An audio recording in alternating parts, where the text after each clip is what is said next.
Hola a todos y bienvenidos a este vídeo en el que vamos a ver qué es y cómo se utiliza y cómo se calcula el subfactorial. Antes que nada, comentaros que la notación del subfactorial no es universal.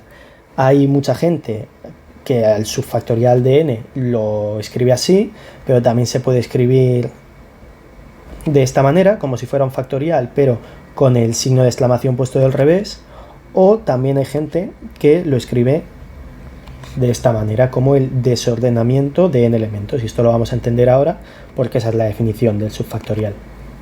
Luego, todo esto es exactamente lo mismo en caso de que lo veáis en algún libro de texto. Pero lo primero es, bueno, hacer un pequeño recordatorio de qué es el factorial. Necesitamos entender eso antes que nada, y es que el factorial es el número de permutaciones posibles de n elementos, es decir, de cuántas formas posibles puedo ordenar en elementos. Se calcula como el producto de n por, es decir, n, el número de elementos, por todos los números naturales inferiores a n. Aquí vemos un pequeño ejemplo. Si queremos calcular el factorial de 7, pues tenemos 7 por 6, por 5, por 4, por 3, por 2 y por 1, que es 5040. Ahora, ¿qué es el subfactorial y en qué se diferencia? Pues el subfactorial es el número de posibles desordenamientos de un conjunto de n elementos. Pero en las matemáticas, ¿qué quiere decir esto de desordenamientos? Pues un desordenamiento en matemáticas básicamente es una permutación en la cual ninguno de los elementos se ha quedado en la posición original. Es decir, podríamos decir que un subfactorial nos dice de cuántas maneras puedo desordenar un conjunto de n elementos y que ninguno de los elementos me quede en su posición inicial. Vamos a hacer un ejemplo muy sencillo. Imaginemos que yo tengo estas tres letras, pues lo primero que vamos a hacer es calcular sus permutaciones. Estas tres letras también se pueden ordenar de la siguiente manera: ACB, BAC, BCA, CAB y CBA. Vemos que tenemos 1, 2, 3, 4, 5, 6 permutaciones. 6 permutaciones que corresponden al factorial de 3, porque teníamos 3 elementos. 3 por 2, que es igual a 6. Ahora vamos a ver cuáles de estas permutaciones son desordenamientos. Vemos que este es nuestro ordenamiento inicial. Ahora veamos la segunda permutación. En la segunda permutación, el primer elemento, la A, es el mismo primer elemento que tenía nuestro ordenamiento inicial, con lo cual esto no es una permutación, un desordenamiento. Veamos este segundo caso. Aquí, donde iba la A, ahora va la B, donde iba la B, ahora va la A, pero donde iba la C, ahora también va la C. Luego esto tampoco es un desordenamiento. Sin embargo, en esta cuarta permutación vemos que donde iba la B, ahora va la A, donde iba la A, ahora va la B, donde iba la B, ahora va la C, y donde iba la C, ahora va la A. Esto sí es un desordenamiento. De la misma manera, podemos ver que esto también es un desordenamiento, pero esta última no es un desordenamiento porque donde iba la B, ahora también va la B. Luego, ¿cuántos desordenamientos tenemos de este conjunto de 3 elementos? Tenemos 1 y 2 desordenamientos. Luego, el subfactorial de 3 será igual a 2. Esto es sencillamente los subfactoriales. Ahora vamos a ver cuál es la fórmula general del subfactorial, que es un poquillo más complicada.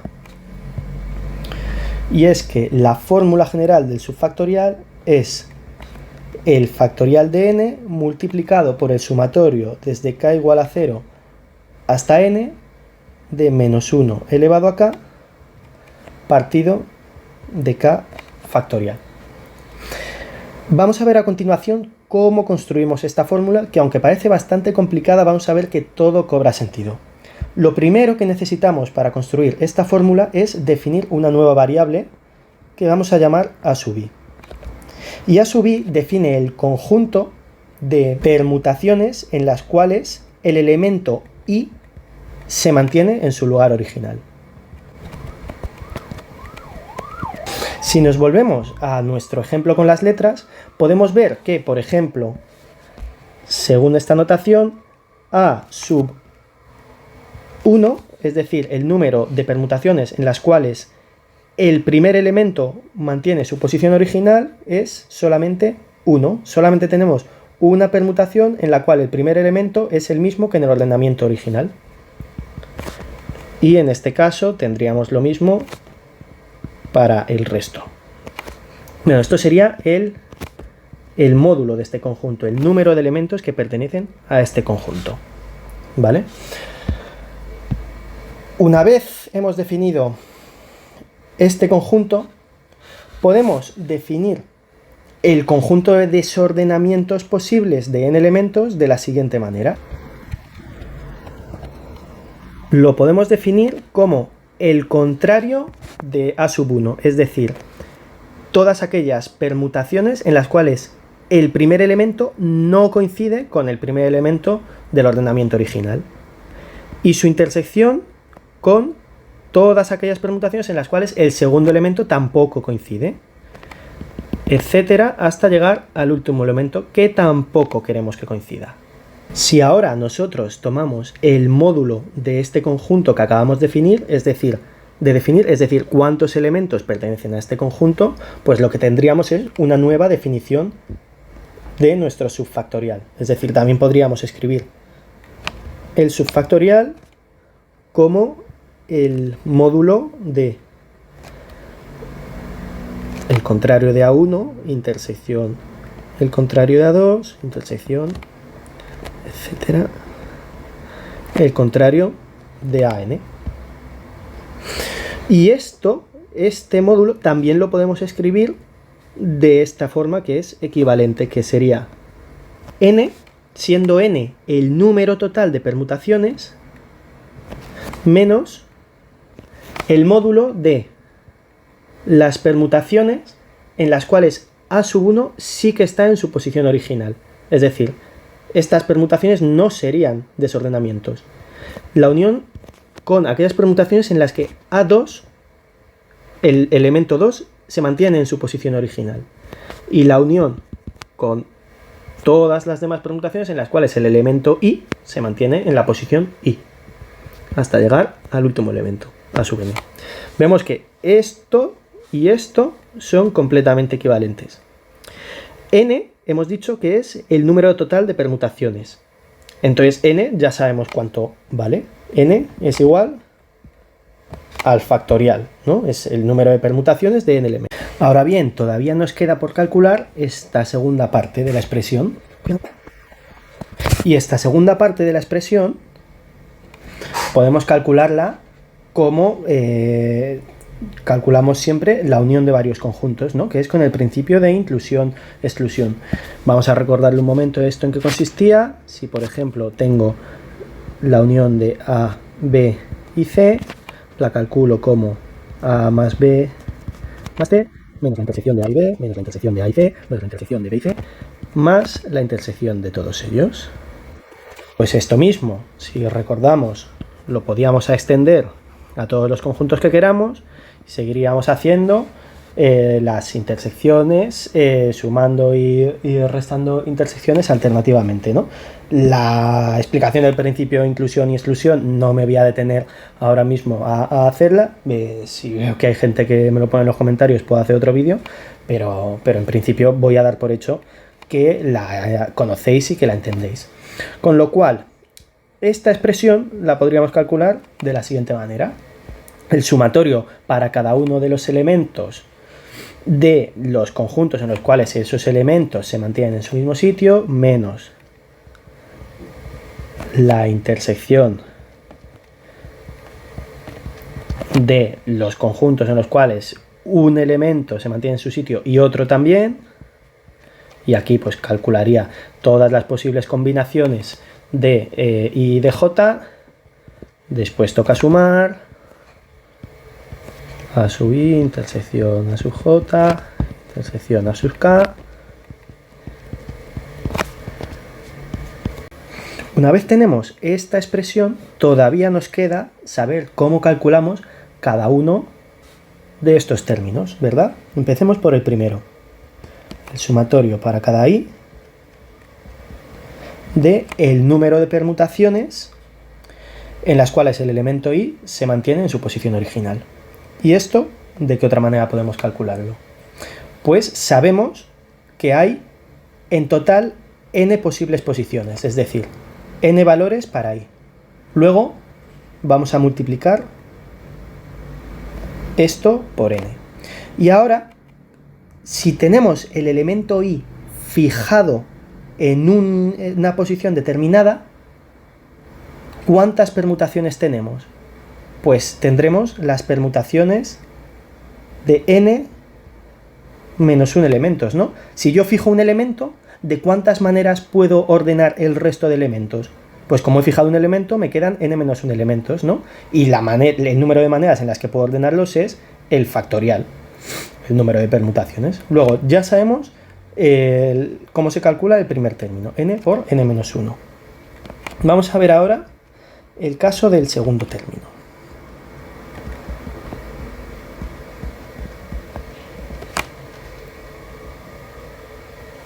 Vale, para el segundo término, lo que tengo que saber es cuántos términos hay dentro de este sumatorio.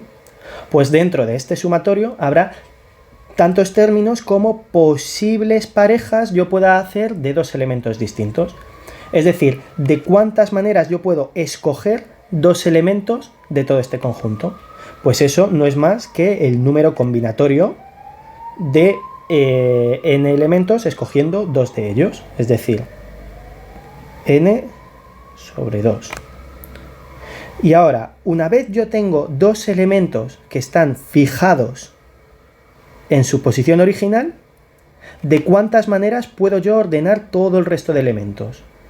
Pues si me quedan n menos 2 elementos, podré ordenarlos de n menos 2 factorial maneras. Luego ya hemos calculado el segundo término. Vamos a hacer un ejemplo más con el tercer término y ya acabaremos dando la expresión general. I menor que j menor que k, a sub i intersección a sub j intersección a sub k. Pues de nuevo, ¿de cuántas maneras puedo yo escoger tres elementos de un conjunto de n elementos? Eso es el número combinatorio de n sobre 3. Y si yo fijo esos tres elementos, ¿de cuántas maneras puedo ordenar el resto? De n menos 3 factorial maneras. Vemos que hay un patrón, ¿no? Porque esto que yo tengo aquí puesto para el primer término también lo podría escribir de la siguiente manera. ¿De cuántas maneras yo puedo escoger un elemento de un conjunto de n elementos y multiplicarlo de nuevo por el n-1 factorial? Si ahora sustituimos estos términos en esta ecuación, lo que nos quedará será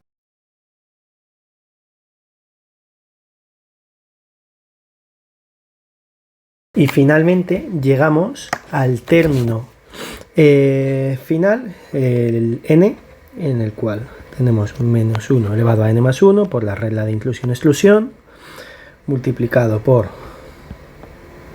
n sobre n y el factorial de n menos n. Finalmente, ya tenemos calculado este término de nuestra expresión inicial para el subfactorial, que era esta de aquí, así que ya solamente nos queda juntar nuestro resultado para este término, que sabíamos que es n factorial, con el resultado que acabamos de calcular para el segundo término, y nos quedará lo siguiente. Nos quedará que el subfactorial de n es igual a n factorial menos todo esto de aquí.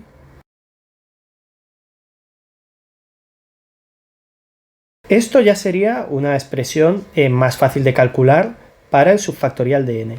Pero ¿cómo podemos simplificar esto de aquí? Pues vamos a ver cómo simplificamos utilizando el desarrollo del número combinatorio. Luego esto será igual a n factorial menos el desarrollo del número combinatorio es el factorial de n sobre el factorial de n-1 multiplicado por 1 factorial. Y esto por n-1 factorial. Hasta llegar aquí, donde tendremos menos 1 elevado a n más 1 multiplicado por el factorial de n partido del factorial de n menos n multiplicado por n factorial. Y esto multiplicado por n menos n factorial. Y vemos que aquí, vemos que aquí podemos simplificar cada uno de los términos, porque se nos cancela este factorial de aquí con el factorial del denominador para cada uno de los términos de esta expresión. Con lo cual podemos reescribir la expresión de la siguiente manera.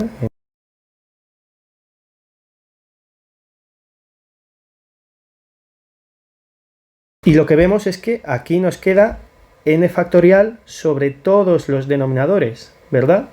Con lo cual podemos sacar factor común afuera del paréntesis y se nos queda n factorial menos n factorial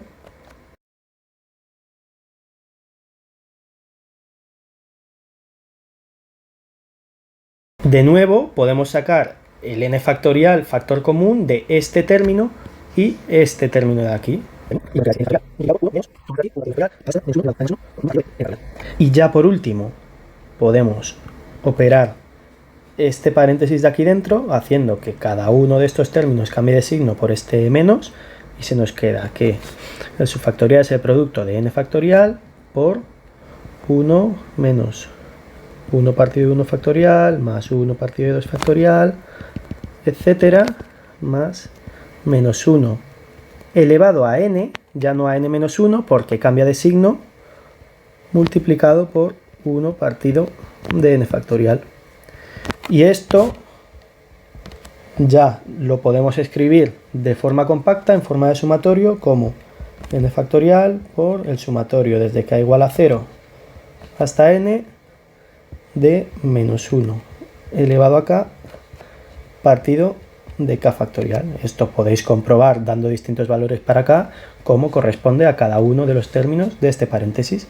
Y esta es la fórmula que habíamos dado al principio para el subfactorial.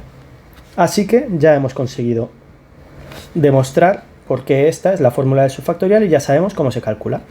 Por último, quería terminar contándoos algunos ejemplos de problemas prácticos en los que os puede ser interesante utilizar el subfactorial. Uno de ellos es el problema de los sombreros. En el problema de los sombreros tenemos que hay unos cuantos señores que han ido a una fiesta y han dejado sus sombreros colgados. Y ahora los señores tienen que ir a recogerlos. Pero resulta que todos llevan el sombrero de moda y todos los sombreros son exactamente iguales.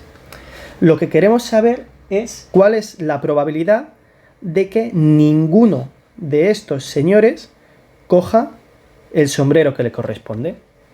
Pues si nosotros consideramos que los sombreros están ordenados y que este sombrero pertenecía a este señor, este a este señor, este a este señor, este a este señor y este a este señor, lo que podemos calcular es el número de permutaciones de estos señores según las cuales este señor ya no está en este sitio, este señor tampoco está en este sitio, este señor tampoco y este señor tampoco. Es decir, todos cambian de sitio y como todos cambian de sitio, ninguno consigue llevarse a casa su sombrero, el sombrero que tenían originalmente. Luego, ¿cuál sería la probabilidad de que esto ocurra? Pues la probabilidad de no coincide el sombrero será igual a los desordenamientos de estos señores, como son 5, pues tendremos el subfactorial de 5 partido de todas las posibles maneras en las que estos hombres se pueden ordenar, que sería 5 factorial. Y esta sería la respuesta al problema de los sombreros. Esto es todo. Espero que os haya servido el vídeo y bueno, si os gustan los problemas de combinatoria, a mí me gustan bastante, así que ponedme en los comentarios otros problemas de combinatoria que queráis que resuelva u otros temas de combinatoria de los que queráis que hable. Muchas gracias, compartid el vídeo con vuestros amigos si os ha servido y dadle like y suscribiros, que me ayuda y me motiva un montón.